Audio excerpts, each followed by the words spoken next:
ओम शांति।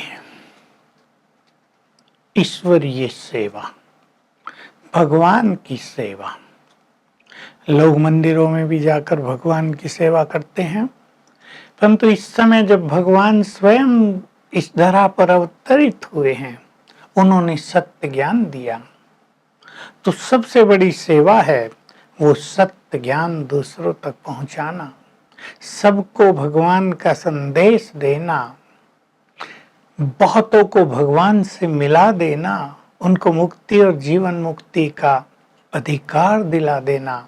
भगवान ने आकर ऐसी राह दिखाई, ज्ञान के सागर ने ऐसा ज्ञान दिया कि जिससे सुखी जीवन जीना आ जाता है।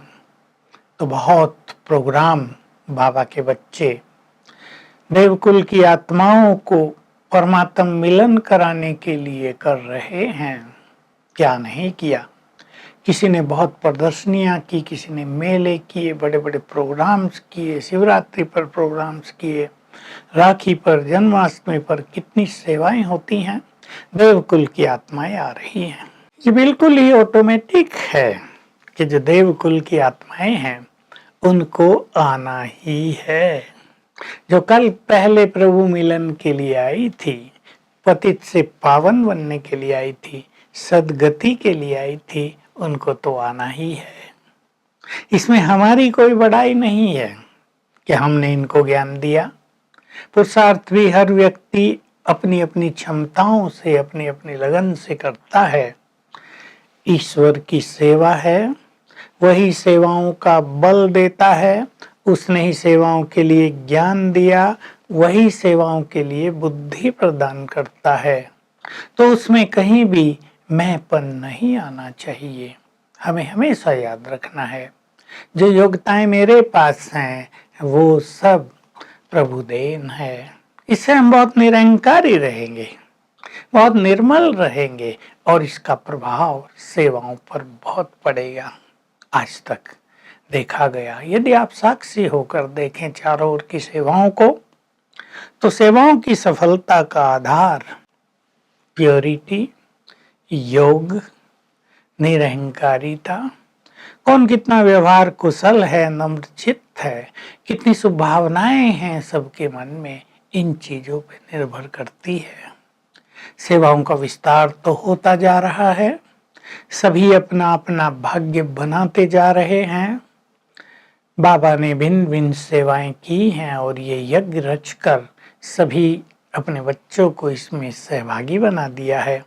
कोई धन से सेवा कर रहा है, कोई वाचा से, कोई कर्मणा से, कोई मनसा सेवा कर रहा है और अपना अपना पुण्य जमा कर रहे हैं। सेवा से पुण्य बहुत जमा होता है। सेवा अगर निर्विघ्न है तो समझ लो बहुत पुण्य जमा हो रहा है। लेकिन हमारा कोई बोल, हमारा कोई व्यवहार, हमारा कोई संस्कार, हमारा अहंकार यदि सेवाओं में विघ्न डालता है तो सारे पुण्य नष्ट हो जाते हैं। जैसे बाबा ने मुरलियों में कहा, काम से पुण्य नष्ट हो जाते हैं, क्रोध से सेवाओं में बहुत बड़ा विघ्न पड़ता है, स्वार्थ सेवाओं के मार्ग में बहुत बड़ी दीवार बन जाती है। हम इन चीजों पे ध्यान देंगे, क्योंकि सेवा हम भगवान की कर रहे हैं, सेवा हम दूसरों को सुख देने के लिए कर रहे हैं, निर्मल होने के लिए कर रहे हैं, निर्मल बनाने के लिए कर रहे हैं। यदि हम परेशान रहे सेवा करके तो मजा क्या आएगा। सेवा में बहुत सारे भाई बहनें समर्पित हैं, कितने हजार। सेवा में हमारी स्थिति भी बहुत अच्छी रहे। सेवा ना हमारी खुशी को छीने, ना हमारी स्थिति को बिगाड़े, ये हमें ध्यान रखना। सेवा वही श्रेष्ठ है जिसमें हम बहुत अच्छी तरह से अपने योग के अभ्यास भी कर सके। अब मैं आता हूँ, हमने एक एग्जाम्पल दिया था कि मान लो आप बहुत अच्छा मेला कर रहे हैं, आपके पास सेंटर के लिए बहुत बड़ा मकान बन रहा है, सभी भाई बहनें तन मन धन से सहयोग कर रहे हैं। धन से सहयोग करने वाले भिन्न भिन्न तरह के लोग होते हैं। किसके पास थोड़ा होता है वो थोड़ा सहयोग करता है, लेकिन दिल से करता है। और हमें ये याद रखना चाहिए कि सेवाओं में इस चीज का बहुत महत्व है कि सेवा कितने दिल से की गई है, कितनी भावना से की गई है। आपने धन भी दिया, मैं छोटी सी बात कर रहा हूँ, मकान बन रहा है, आपके पास 5,000 रुपए थे, आपने 5,000 रुपए दे दिए, लेकिन बहुत भावना से दिए हैं, बहुत ही अपनेपन से दिए, किसी को दे नहीं रहे, ये तो हमारा अपना कार्य है, इसमें हम सहयोगी बन रहे, हमारा भी ये फर्ज है, हमारा ये कर्तव्य है, जहाँ से हमारी पालना हो रही है वहाँ हमें कुछ करना ये जरूरी बनता है, तो बहुत अच्छा पुण्य जमा होगा। एक व्यक्ति ज्यादा धन लगाता है, वो 50 लाख लगा देता है, लेकिन वो जहां तहां उसका वर्णन भी करता है और वो बहनों से ये कामना भी करता है कि वो भी सबको मेरा परिचय कराएं, मेरा मान हो, लोग मुझे दानी समझें, बाबा का बहुत अच्छा बच्चा समझें। ठीक है, ये बातें अच्छी हैं, लेकिन इसमें निष्काम भाव नहीं हुआ। जितनी जगह उसका वर्णन किया जाएगा कि भाई मैंने इतना दिया, बहनें भी फिर थोड़ा सा उसका ध्यान रखेंगी, उसकी ओर ध्यान देना पड़ेगा कहीं वो नाराज न हो जाएं, तो उतना ही पुण्य कम होता जाएगा। ऐसे ही एक और अच्छी बात है कि आपके पास 10,000 रुपए हैं, आपने 5,000 दे दिए तो आधा दे दिया। आपके पास 1,000 करोड़ हैं और आपने 10 लाख दे दिए, तो आप सोच ले कितनी छोटी सी परसेंटेज हुई। इसके भी अंक बनते हैं। भावना क्या है, समर्पण भाव क्या है हमारे अंदर, तो बाबा की सेवाएं करें। बाबा की सेवा है, वो करन करावन हार है, ये भूले नहीं, कर करा वही रहा है, उसी का बल हमारे साथ काम कर रहा है और सेवा करके उसके परिणाम को, सेवा को प्रभु अर्पण कर दें। जिसने ये सीख लिया, सेवा उसके लिए बहुत बड़ा बल हो जाता है, सेवा उसको सूक्ष्म शक्तियां प्रदान करती हैं, सेवा उसको योग युक्त बनाती हैं। देखिए, हमारे 4 सब्जेक्ट हैं, आप सब जानते हैं। ज्ञान, ईश्वरीय ज्ञान जिसमें संपूर्ण ज्ञान है, राजयोग जिसमें हम परमात्मा से कनेक्ट होते हैं, सोल कॉन्शियस बनते हैं, तीसरी धारणाएं जिसमें प्योरिटी है, संतुष्टता है, निरंकारिता है, और चौथा है ईश्वरीय सेवा। चारों सब्जेक्ट में फुल मार्क्स लेने वाले ही फुल पास होते हैं, तो सेवा के सब्जेक्ट में फुल मार्क्स उन्हें ही मिलते हैं।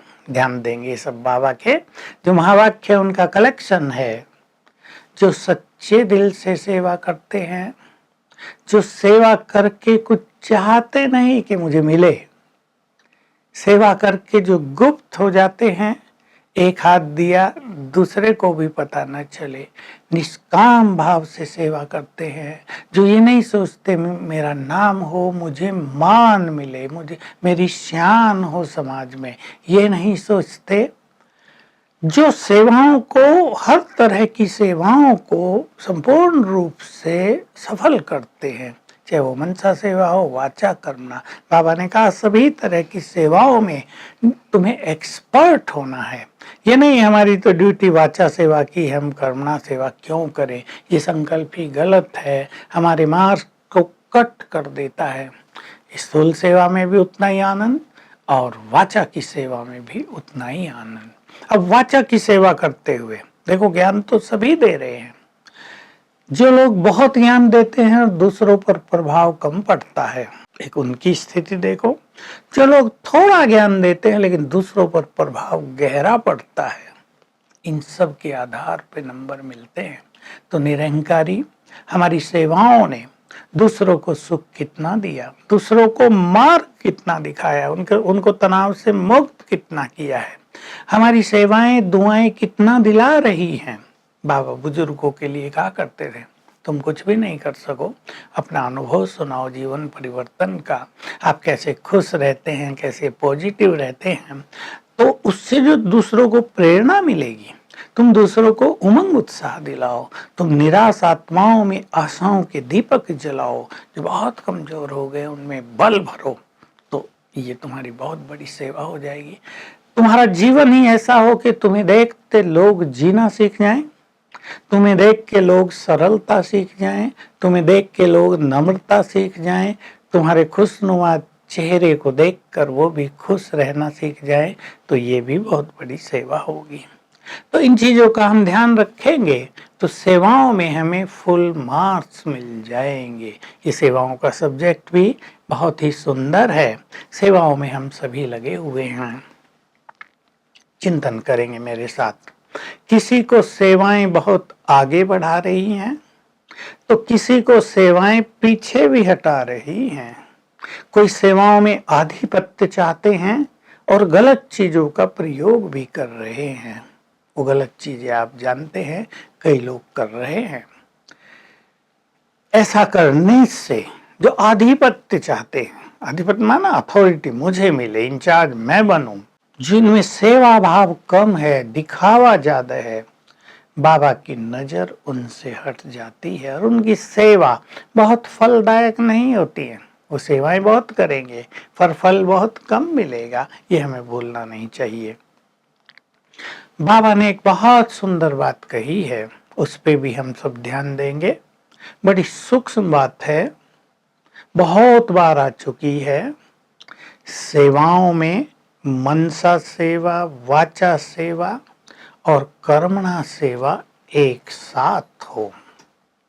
अब देखिए कैसे हमारी लाइट हाउस माइट हाउस स्थिति ऐसी हो, हमारी योग युक्त स्थिति ऐसी हो कि हमसे वाइब्रेशंस फैलते जाएं। जब हम दूसरों को ज्ञान दे रहे हों यानी वाचा की सेवा कर रहे हों, तो हमारी आत्मिक दृष्टि हो, हम उन्हें वाइब्रेशंस भी दे रहे हों, हम उन्हें स्नेह भी दे रहे हों, हम उन्हें अपनापन भी दे रहे हों। ये नहीं ये आया है और हमें तो ज्ञान सुना देना, कोर्स करा देना है, फिर उसका भाग्य वो जाने, भाग्य हमें बनाना है उसका। तो ऐसी कला जो सीख लेते हैं, तीनों सेवाएं एक साथ। आप स्थूल काम कर रहे हैं, मान लो आप सफाई का काम कर रहे हैं अपने सेवा केंद्र पर या अपने घर में, सफाई हाथों से कर रहे हैं, स्थूल काम। कोई आ गया उसको ज्ञान भी सुना सकते हैं। और बुद्धि योग शिव बाबा से लगा हुआ है तो आपके वाइब्रेशंस भी पूरे घर में फैल रहे हैं। ये है तीनों सेवाओं का एक साथ होना। इस पर हमें बहुत ध्यान देना है। बाबा ने इस पर बहुत ध्यान खिंचवाया है। तीनों सेवा करने से सेवाओं में सफलता बहुत अच्छी मिलती है। हम सब जानते हैं बहुत मुरलियों में, इशारों में ये बातें आई हैं कि सेवाओं में सफलताओं का आधार क्या है। हमने 2-3 बातें बताई हैं, लेकिन मान लो आप ज्ञान दे रहे हैं। बाबा की महावाक्यों में अभी अभी बहुत सुंदर बात आई, भाषण नहीं भाषणा दो, केवल ज्ञान नहीं दो, प्रभाव डालो, दूसरों पर अमिट छाप पड़ जाए। मान लो हमने एक बड़ा प्रोग्राम किया है और 5-7-10 हजार लोग आए हैं या उससे भी ज्यादा आए हैं। अगर हम उन्हें कुछ अनुभव करा सकें तो ये बहुत बड़ी सेवा होगी, क्योंकि अनुभव कभी भूलता नहीं है। उन्हें शांति का अनुभव होगा थोड़ा सा भी, तो जब भी अशांति होगी उन्हें आकर्षण होगा हम वहां चले। उन्हें बहुत खुशी का अनुभव हो गया, उन्हें ईश्वरीय नशा चढ़ गया, जब भी उन्हें खुशी चाहिएगी तो आपकी ओर आकर्षित होंगे। तो इस चीज का बहुत ध्यान रखना है कि हमें भाषणा देनी है। अब बाबा ने जो बहुत सुंदर बात कही है उसको आप ध्यान से सुन लें। जब आप भाषण करने स्टेज पर जाते हो तो उससे पहले अपनी स्टेज भी चेक करो। जब आप ज्ञान का चिंतन करते हो कि हमें ये पॉइंट सुनानी है, तो पॉइंट स्वरूप भी बनो, यानी बिंदु रूप बनो, आत्मिक स्थिति में स्थित हो जाओ। सेवाओं में प्रभाव तब होते हैं जब हमारी आत्मिक दृष्टि हो, जब हम पूरी सभा में सुंदर वाइब्रेशंस क्रिएट कर पाएं। ये बहुत बड़ी एक चीज है कि भाषण करते हुए जो बात हम बोल रहे हैं, सुनने वाले साथ साथ उनका अनुभव करते चलें। तो ये कला, ये प्रभाव डालने की बात, अब वो प्रभाव हम डालेंगे पर वो जुड़ेंगे शिव बाबा से, ये भी ध्यान रखना है। हमसे प्रभावित होके वो हमारे पीछे न लग जाएं। प्रभाव डालना ये वही कर सकते हैं जो लंबा काल से स्वमान में रहे हों, जिनकी आत्मिक दृष्टि बहुत अच्छी हो, जो योग युक्त जीवन जीते हों। अगर उनके जीवन में शांति की अनुभूति बहुत है तो उनके बैठते ही चारों ओर शांति फैलने लगेगी।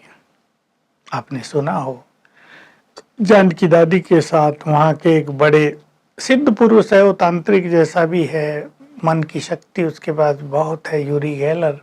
उसका एक बहुत सुंदर जैसे आमना सामना हुआ था, तो बैठे थे दोनों, कौन अधिक पावरफुल है। 5000 की सभा थी लंदन में, ये सब होना बहुत कठिन काम है। दादी जब बैठी और बोलना शुरू किया तो जो कंप्यूटर की स्क्रीन है उस पे भी शांति की वेव जाने लगी, टीवी पर शांति की वेव जाने लगी। और ये सब देखकर यूरी गेलर ने बिना कुछ कहे हार मान ली, सरेंडर कर दिया। तो ये स्थिति है ना, ये सेवा है असली। हम दूसरों को कुछ अनुभव करा सकें, ये बहुत बड़ी चीज है। और उस पे डिपेंड करेगा इस बात पे कि हमारी स्थिति क्या है, हमने कितनी साधनाएं की हैं, हमारे अंदर जो ज्ञान भरा है बाबा ने, हमें जो राजयोग सिखाया है, उससे हमने अपना जीवन कितना श्रेष्ठ बनाया है, अपनी प्योरिटी को कितना महान बनाया है। मैं एक बात आपके सामने कर रहा था, कई लोगों को आधिपत्य चाहता है, हमारे हाथ में सत्ता आ जाए। योग आदि उसकी हमें जरूरत नहीं है। भाषण बहुत अच्छा कर लेते हैं, लोगों को प्रभावित भी कर देते हैं, लेकिन इससे ही काम नहीं चल जाएगा। बहुत निमित्त भाव, सेवाओं में बाबा ने 3 शब्द बोले हैं, ये स्थिति के लिए भी जरूरी है और सेवाओं के लिए भी जरूरी है। निमित्त भाव हो, निर्माणता हो, निरहंकारिता और निर्मलता हो जीवन में बहुत ज्यादा, इसका गहरा प्रभाव दूसरों पर पड़ता है। इस चीज पे हम ध्यान देंगे। सेवाओं में ये तीनों चीजें हमारे अंदर हैं। निमित्त भाव है, मैं निमित्त हूँ, केवल करण करावनहार शिव बाबा है, मैं निमित्त भाव से सेवा कर रहा हूँ, कर रही हूँ। हम सभी दूसरों को कोर्स कराते हैं, 7 दिन का ज्ञान देते हैं, उन्हें योग भी सिखाते हैं। अभी मैं पूछा करता हूँ सभी बहनों से, भाई 1 साल में कितने लोग कोर्स करते हैं? कहीं 200, कहीं 250, कहीं 500। अभी उनमें से कितने निकलते हैं? देखिए, सोचनीय विषय, विचारणीय विषय है। कहीं 5 निकले, कहीं 10 निकले, कहीं थोड़े ज्यादा भी निकलते हैं। कोर्स कराने वालों में क्या चाहिए जो उनका तीर लगे और जो आत्माएं बाबा का ज्ञान ले रही हैं वो भगवान से जुड़ जाएं, वो अपने जीवन को सफल कर लें, वो अपने जीवन को प्योरीफाई कर लें। तो बाबा हमेशा मुरलियों में कहते हैं, आत्मिक स्वरूप में स्थित होकर आत्मा देखते हुए ज्ञान देना है। और ज्ञान देते हुए भी, अब क्या है, ज्ञान देने वाले प्राय क्या करते हैं, जो उन्होंने ज्ञान देने की ट्रेनिंग ली है वो सारा का सारा सुना देते हैं, 1 घंटा लगाते हैं आत्मा का ज्ञान देने के लिए। लेकिन अगर आप ऐसा कर लें कि ज्ञान आप थोड़ा दें, अनुभूति कराएं, साथ साथ होमवर्क भी दें और उनकी फीड करें, उनसे फीड पूछें कि ये काम आपने कितना किया है, मैं आत्मा पीसफुल हूँ, शांति आपको अनुभव हुई, मैं आत्मा देह से न्यारी हूँ, देह से न्यारेपन का अनुभव हुआ। तो योग का जौहर अगर हमारे बोल में होगा तो निश्चित रूप से हमारी सफलताएं बहुत होंगी। और आप सोच लो, एक छोटे सेंटर पे भी मान लो 50 लोगों ने भी कोर्स किया हो 1 साल में, तो बहुत कम संख्या है, ज्यादा करते हैं। 50 में से अगर 25 लोग भी हर साल ज्ञान में निकलने लगे तो संख्या कितनी हो जाएगी। एक इस चीज का बड़ा महत्व है। दूसरा, सेवाओं का एक और स्वरूप भी है कि हमारे पास जो लोग आ रहे हैं उनकी पालना हम कैसी कर रहे हैं। हमने उन्हें ज्ञान दे दिया, उन्हें योग सिखा दिया, उन्हें शिव बाबा से जुड़वा दिया, वो योग बहुत अच्छा कर रहे हैं। लेकिन अब हमारी बारी है कि हम इन आने वाली आत्माओं की पालना कितनी अच्छी कर रहे हैं। और पालना केवल खिलाने पिलाने की नहीं होती, वो तो सब करते ही हैं, लेकिन हम उन्हें कितना स्नेह दे रहे हैं। जब वो हमारे पास आते हैं, वो हमसे कैसे अच्छे वाइब्रेशंस लेकर जाते हैं। ऐसे तो नहीं वहां से व्यर्थ लेकर जाते हैं, ऐसे तो नहीं वहां से कुछ परचिंतन लेकर जाते हैं। कितने अच्छे वाइब्रेशंस लेके जाते हैं। उनके जीवन में समस्याएं आती हैं, उनके संबंधों में कठिनाई आती है, हम कैसे उन्हें राह दिखा देते हैं कि वो उन चीजों से सहज ही पार हो जाएं। तो ये भी हमारी बहुत अच्छी सेवा है। साथ में हम एक चीज का और ध्यान रखेंगे, जिन चीजों पे बहुत कम ध्यान दिया जाता है, क्योंकि हम ये सोचते हैं सेवा हमें दूसरों की करनी है, जो बाहर से हमारे पास आ रहे हैं उनकी हमें सेवा करनी है, हमें बाबा का संदेश सबको देना है। ये तो सब ठीक है, ये ईश्वरीय आज्ञा है हमें। लेकिन जो हम साथ में रहते हैं, हम कितनों को सुख दे रहे हैं, ये भी तो हमारी सेवा है ना। हम कितनों की निष्काम भाव से सेवा कर रहे हैं। हमारा साथी बीमार हो गया है, हम उसकी केयर करते हैं। देखिए, बीमारी उसको है, उसका दुख तो कोई हर नहीं सकता, वो तो उसको खुद भोगना पड़ेगा। लेकिन हमारा काम है उसे सहारा देना, हमारा काम है उसकी मदद करना। हम ये कह दें हमारे पास तो पैसे नहीं है, तुम अपना इंतजाम खुद कर लो, ये भी अच्छी सेवा नहीं है। तो सेवाओं के भिन्न भिन्न रूप हम सेवाओं के फील्ड में देख सकते हैं। यदि हमारे किसी व्यवहार के कारण आत्माएं दूर हो रही हैं, तो ये डिससर्विस है, इससे हमारा पुण्य कम होता जाता है। मैंने बहुत जगह देखे, बहुत कन्याएं आती हैं, ज्ञान में समर्पित होती हैं, बहुत प्यार का वहाँ माहौल है, सब में अपनापन है, ऐसा सुंदर परिवार होता है, बड़ा छोटा मोटा परिवार नहीं, 20-20 का, कि सब एक दूसरे को बड़ा सुख देते हैं, एक दूसरे में प्यार बांटते हैं, सेवाएं करते हैं एक दूसरे की। ये बहुत बड़ी सेवा। कई जगह ऐसा होता है वहाँ कोई नहीं आती, और अगर वो आती है वो जल्दी भागने की कोशिश करती है वहां से, यहाँ हम नहीं रहेंगे, इनके साथ हम नहीं रहेंगे। ये बहुत बड़ी डिससर्विस।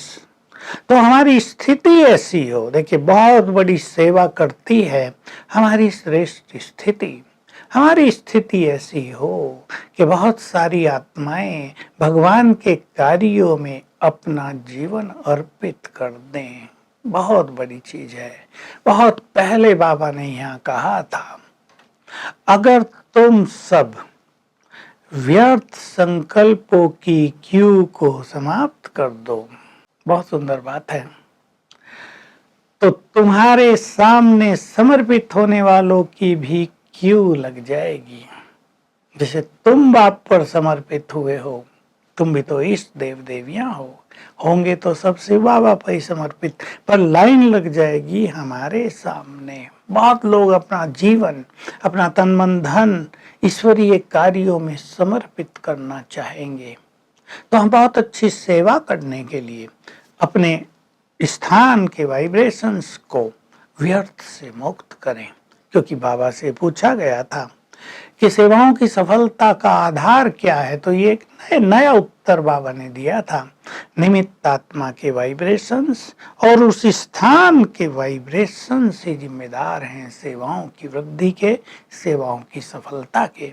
तो हम अपने अपने स्थान को, अपने अपने संगठनों को व्यर्थ से मुक्त रखें, सबको श्रेष्ठ पुरुषार्थ की उमंग उत्साह में ले चलें, सब में ऐसा बल भरते चलें कि बाबा के कार्यों को सभी सफल करें, और ऐसा व्यवहार रखें, ऐसे वाइब्रेशंस रखें कि कोई भी इस महान यज्ञ में विघ्न न डाल सके। विघ्न डालने वाले को रियलाइज हो जाए, ये मेरा बहुत बड़ा पाप हो रहा है, मुझे भगवान के काम में विघ्न नहीं डालने चाहिए। तो इस तरह यदि हम करेंगे तो सेवाओं में हमारे मार्क्स बहुत ज़्यादा जमा होंगे, हमें दुआएं मिलेंगी, और सेवा का बल हमें योग युक्त होने में बहुत मदद करेगा। ओम शांति।